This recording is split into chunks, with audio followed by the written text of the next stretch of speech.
Tzeentch, the Changer of Ways, the Architect of Fates, is the weirdest being in Warhammer 40K by far, and many argue that he is the most evil of all the Chaos Gods, though Tzeentch is probably the least understood.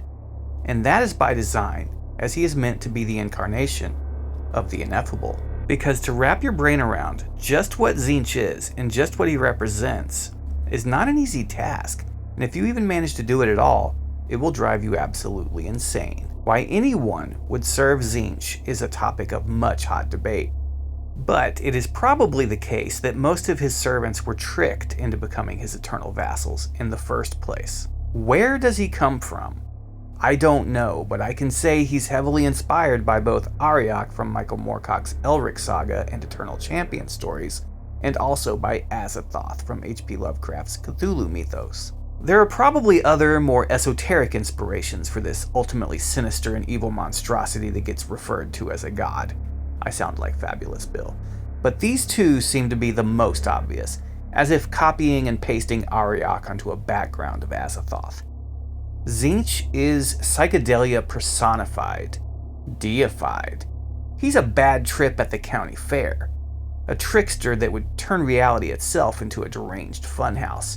Tzeentch is chaos itself. Not any single aspect of it honed to a fine edge, not its ultimate withering decay. Tzeentch is chaos distilled and pure. If humanity is a glass of water, Tzeentch is a glass of LSD. What he reflects back at us from deep within the warp is our own infinite possibility, every strand of every possible fate and outcome. He's looked it up and down and examined it. And is he, the great architect of change, the better for it? Did he learn some unknowable truth, some greater, deeper knowledge about the universe or the warp? I do think so, but I also think this made him, whatever it is, insane. Absolutely insane. To the point of being unable to enact any one single change in reality because he's too busy stepping all over his own toes and ruining his own plans. Or at least that's what he wants you to think. Or does he? Plans within plans, backstabbing even himself, Tzeentch would have loved to get his hands on the Alpha Legion and their Primarchs. But there are theories out there that he did. That he's the one behind the creation of Omegon. And even deeper than that he is the one behind the creation of the Emperor of Mankind himself. That it was all Tzeentch's doing. These things I doubt, and doubt them heavily. But there may be a seed of truth here in that they are events that Tzeentch wants us to think he had a hand in.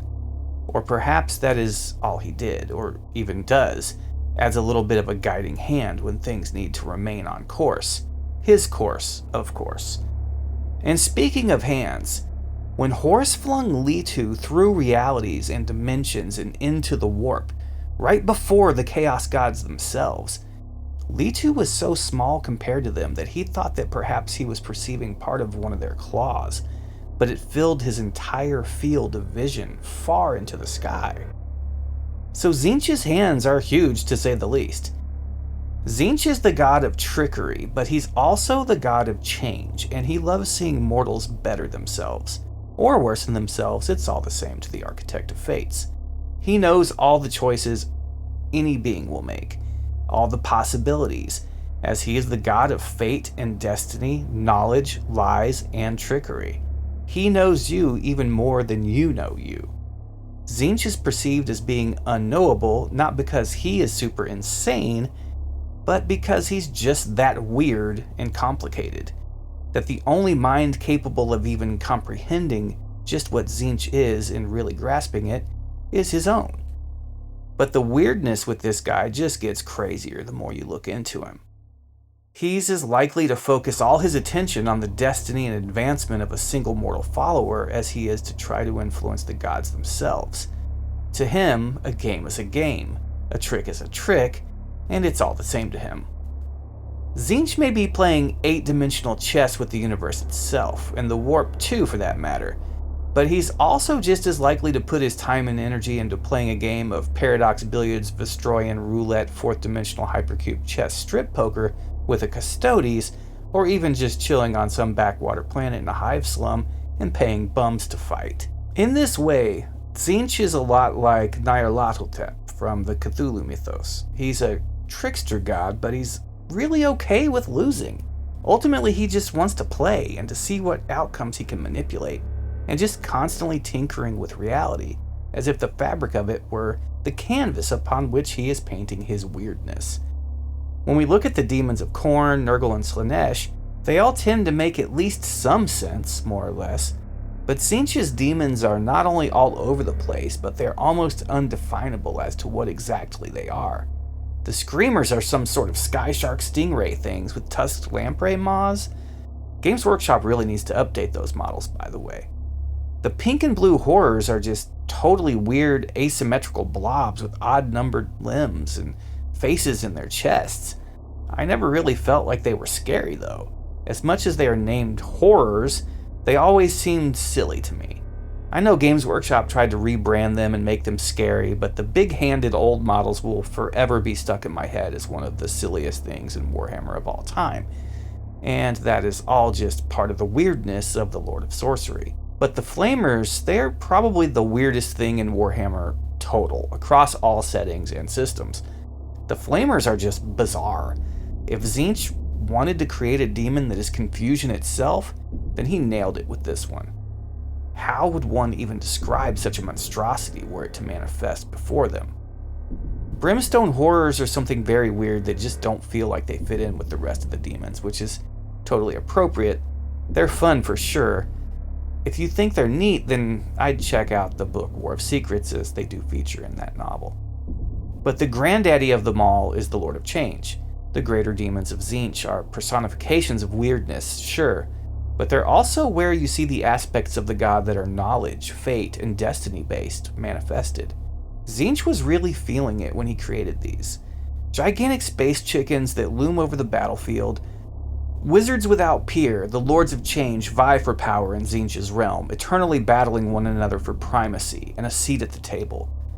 But it is the appearance of the god himself that really tells us the most we can really know about his nature. He's able to take any form he wants to, but his most natural resting state seems to be that of a lanky sorcerer whose skin is crystalline and has scintillating faces playing across him constantly in motion, a swirling mass of different schemes and thoughts, different knowledge, all coming and going and ever-changing. There is nothing stagnant about Tzeentch. Even his form is in constant flux. He cannot be defined and he cannot be understood.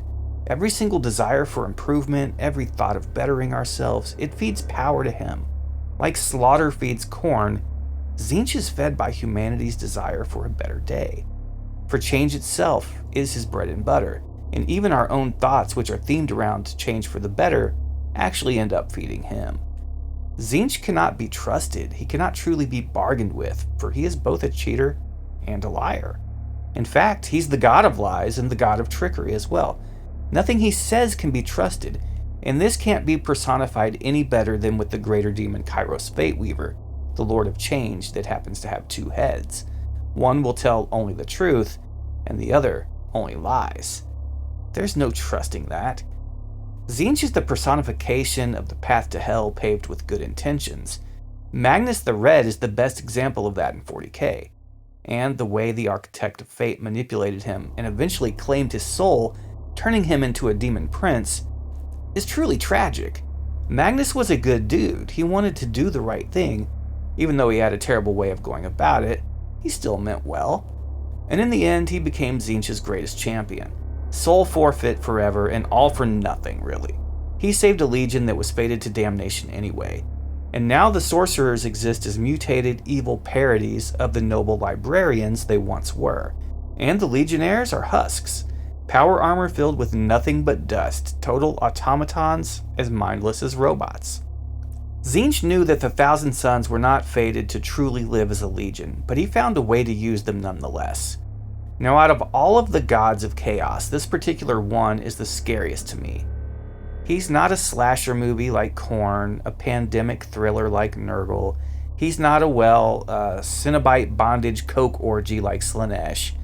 Tzeentch is truly a cosmic horror, as in purely unknowable, totally beyond comprehension, Lovecraftian entity. Except there's a twist.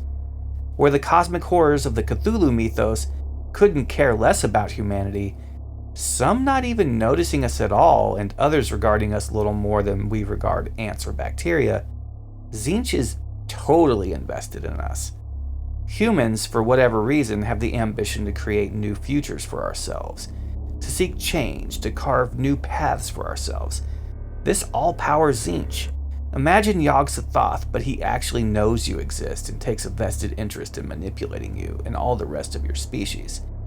Tzeentch is there, gnawing at the back of all of our minds every time we seek a promotion, every time we want to end oppression or suffering, every time we gain wealth and opportunity. Tzeentch is there, measuring all the threads of fate, determining which ones he'd like to leave alone and which ones he'd like to cut and weave a tapestry from. It may be a tapestry of your suffering, or it may be a tapestry of your absolute dominion and success. You won't know until the Weaver of Fates has finished, and by then it will be too late. And to him, it's the same either way. Because to Tzeentch, it isn't the end result that he cares about, it's the journey. He likes change and the constant state of it. If you go on a journey, he's into that. But if you reach the destination and settle down when you get there, then it rubs him the wrong way. And this journey can be metaphorical or literal. It can be galactic in scale or personal. Tzeentch wants to keep you on the move, in a state of flux, never stopping as you work your way through life, opening more doors to more fates, to more paths that he can manipulate as the architect of fates. Tzeentch is your worst nightmare. Even his gifts are curses and his curses gifts. But through him we get to have things like understanding and knowledge. Those are his domains as well. So the mere act of knowing something feeds him. The mere act of having a thought feeds him. Both being tricked and tricking another. Both knowing something and lying about it. This is all Tzeentch's bread and butter. It may even be that he is the strongest of the Chaos Gods, and many claim that he is, but he would probably rather you think he's not, even if he was. Intrigue, mystery, lies, obfuscation, and deals with the devil are all ways to sum up this Chaos God. Now, I have a few thoughts on him myself, and I do think that Tzeentch is something more than the other three gods in his own way. He seems to be a sort of manifestation of the warp itself. He seems to be tied to the very fabric of the warp, of unreality. He isn't so much a sorcerer as he is sorcery itself. He may just be the avatar of the Immaterium. He's probably not defeatable, and anytime he's bested, it may just all be part of his plan at the moment. But to Tzeentch, there is no single end goal. Khorne would see it as an endgame goal were he to claim all the skulls. Nurgle if he infected everyone in the galaxy. Slaanesh if she... Okay, we can all imagine Slaanesh's endgame, but I don't want to get kicked off YouTube.